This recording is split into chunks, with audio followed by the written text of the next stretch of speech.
the other day, the door entry system went where I'm staying in the block of flats, and it was a parcel man, and he was delivering some potatoes, which you're going to use in the allotment. And I went to sign for the potatoes, turned around, and the door shut behind me. And I thought to myself, oh dear, it's going to be a long day. I was there in my t-shirt, my sabong, my skirt, and my socks.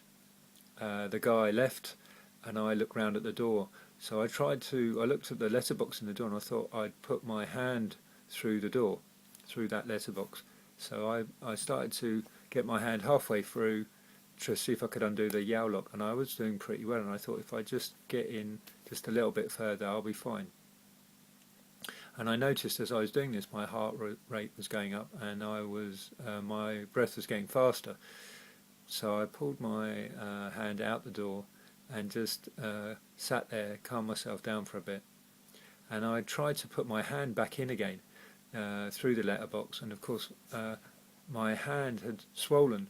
The stress response, where the blood moves away from the core organs and into the heart, arms and legs in order to run away, to fight or flight. And so this was a really interesting response to the trauma work that I do, see how stress affects you. So I decided, well, I'll just sit and meditate for a while. So I sat a bit longer, and then I noticed it was getting colder and my body was starting to shake. It was around lunchtime, 10 to 11. And I started to reflect on the fragility of life, how close I was to death, that I didn't have a mobile phone, I had nobody's phone numbers, I don't know anybody in this area particularly, and that I'd have to just sit it out until the person that's also living in this flat returns, which could have been 11 o'clock at night. And how easily, maybe I could die. And then I thought to myself, no, I'll go and get some help. But I didn't want to ask for that help. So I sat a bit more, I got a bit colder, and then I decided, no, I'll go out. So I went and knocked on somebody's door, no answer. I heard somebody upstairs. I went upstairs, knocked on the door. The guy opened the door. I said, I need a blanket, I've been locked out.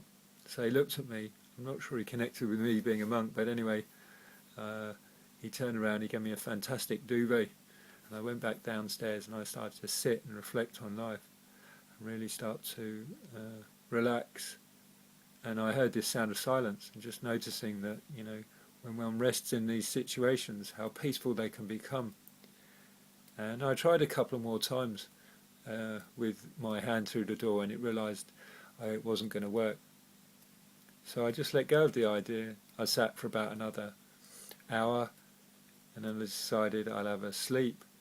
And I must have fallen into quite a deep sleep, because about 1 o'clock, the person that lives in this flat, for some unknown reason, that day decided to come home from work and have lunch here. And so he opened the door and he allowed me in.